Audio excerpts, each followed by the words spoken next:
Hi YouTube, Hello.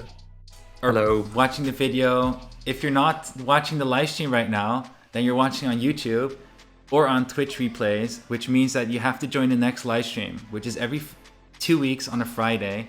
We usually put the schedule on Twitch, so go to the link below to our Twitch channel, check out the schedule. Should show you the next live stream that's coming. We have an awesome chat always. See, they're already saying hi to you guys. They're so nice. It's always fun on the live stream where we do the 10-minute update, but we have a lot of open talk and show a lot of insights on stuff that we're developing. So let's get into the 10-minute update. So are you going to start with the update of this part, right? Yes, I'm gonna start with the what I guess most people are waiting for is, hey, where is the lekker edition? And tomorrow, the boat to the US will dock into the US. It's kind of obvious. So those should arrive in the US tomorrow, but still far away from a warehouse. And the boat to Europe is making its way around Africa, and it's, I think, scheduled to arrive around the 21st of April in the Rotterdam harbor. And hopefully from that point on it can be very smoothly and fast to a warehouse. What's his next bit? DHL shipments to Canada and a few other countries. What about Carlo? Yeah, What's this that is a all little bit about? tricky.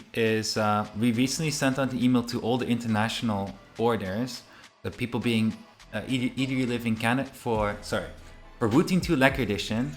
You have a Wooting 2 Lekker Edition order. You live in Canada or outside of the European Union. You should have received an email from me in the past, which says that either you got a free upgrade to DHL Express shipment, or you're able to upgrade to DHL Express with a small additional payment. The thing, however, is that I figured DHL Express has one disadvantage that I was not aware of at that time, and that is that if we ship with DHL Express and there's any import duties and taxes you need to pay at the border, then DHL will charge you 15 euros for administration fees. Now, this was brought up by a customer in Canada, which is awesome that he did. We have some solutions in place, which is offering DDP services, which basically means is that we can pay the import taxes and duties for you and therefore mitigate or reduce or remove that DHL administration fee.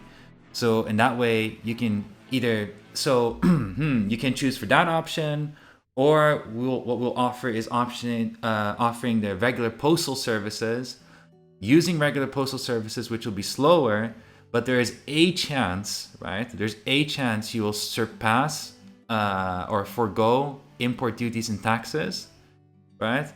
And if it does happen, usually their administration fees are lower or non-existent, but that really depends. That's different per country. So we will offer some options to you by email. So To keep make an it eye clear, open for that. we can pay the administration fees, but not the import fees, right? The thing is with DDP, we will pay the import fees and taxes for them for their country, and therefore DHL will not administer any more admin fees. We will be paying for it, but it's significantly cheaper. It's 5 euros instead of 15 euros then. That's a big deal.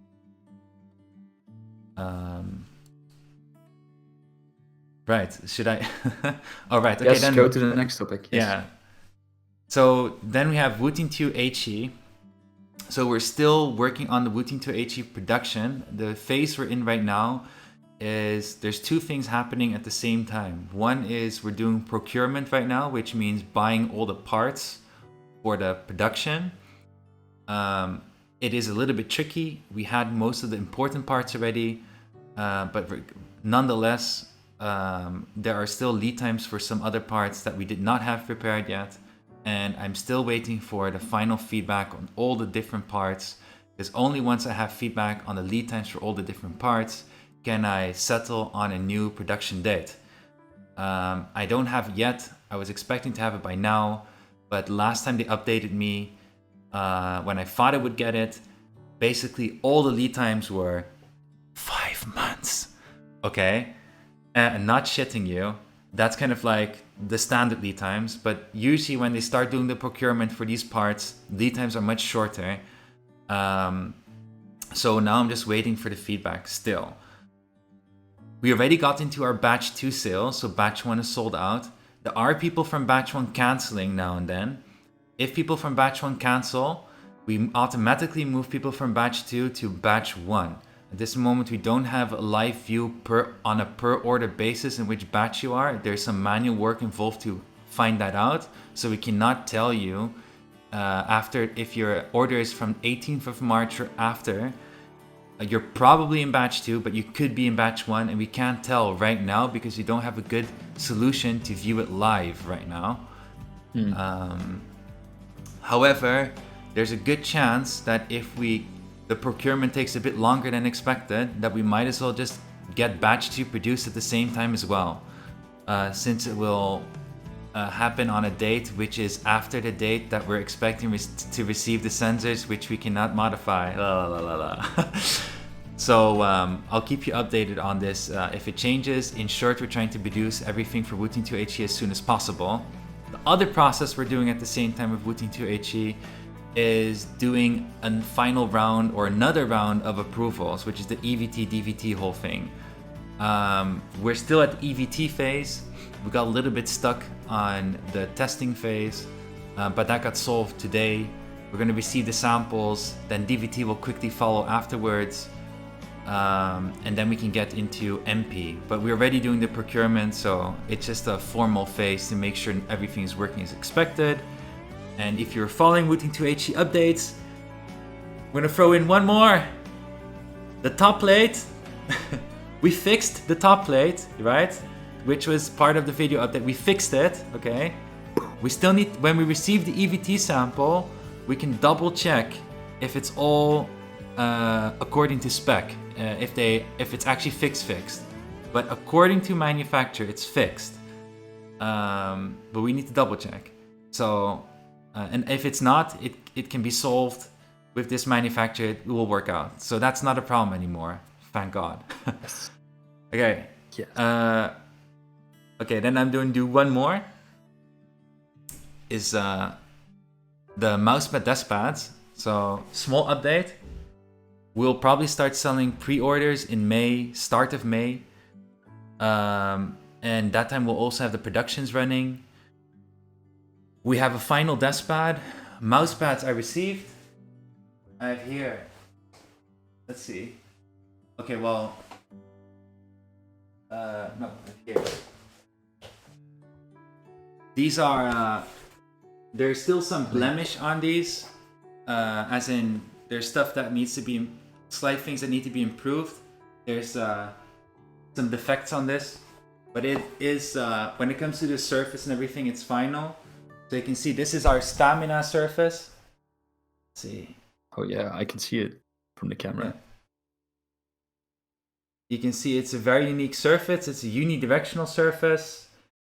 I'm still trying to define the surface. Actually, I hope that reviewers and more like in people that have a lot more experience with different pads can help define it for us. I would describe it as a speed pad with lots of stopping power thanks to the silicone underneath. That's how I've been experiencing the pad. So this is the black version, which we're calling Stealth. All right, so this is the silicone on the back. Ignore the imperfections. This is still not a final sample, like from a production run. It's still like just, this was actually to test the stitching. So then there's also going to be a yellow version. This also has silicone back, and this one, this is something we're going to do for the final one. Only for the mouse pads, we're going to do stitching. Oh, this is a double stitch. It's going to be difficult to show. Anyway, this is double stitching, which is working out pretty well for this cloth. It will be soft and it will not interfere when you're using the mouse and going fast over the pad. It's really freaking awesome. This is I cut a piece from another one that I had here. Oh, basically, yeah. Basically, this is what it's made of. This is pure silicone.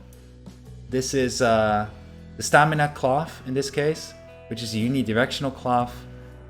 and it's merged together in the silicone process. So when they cure the silicone, the cloth is merged together and then it sticks together. So here this was a defect pad, so I was able to tear it apart here, and here it's still attached, and you can see the attachment, and you can see from the surface also no glue, no lamination, no glue.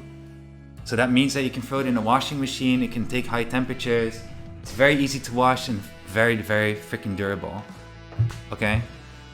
Then the last updates for you, Eric. Right. The last point of business. Finally, the FlareTech switchbacks will next week. Fine.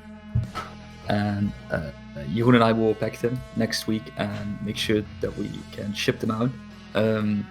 Another cool thing is the funny or the snack bag keycaps all came in, and that's also something Jeroen and I will be sorting next week. We won't be shipping those out just yet because we're waiting until we also have the lekker edition, the keyboard itself, so we can ship them together with the keyboard. And at that point, we'll also ship out all the snack bags and snack bars that are in pre-order. So that's something to look forward to. I'm really excited spending a whole week at Jeroen's place. Pretty cool. And that's it. It's gonna be fun. And that's it for the 10-minute update. Thanks YouTube for watching. I don't think we missed anything, and be sure to watch the next live stream. Bye. Bye-bye, YouTube.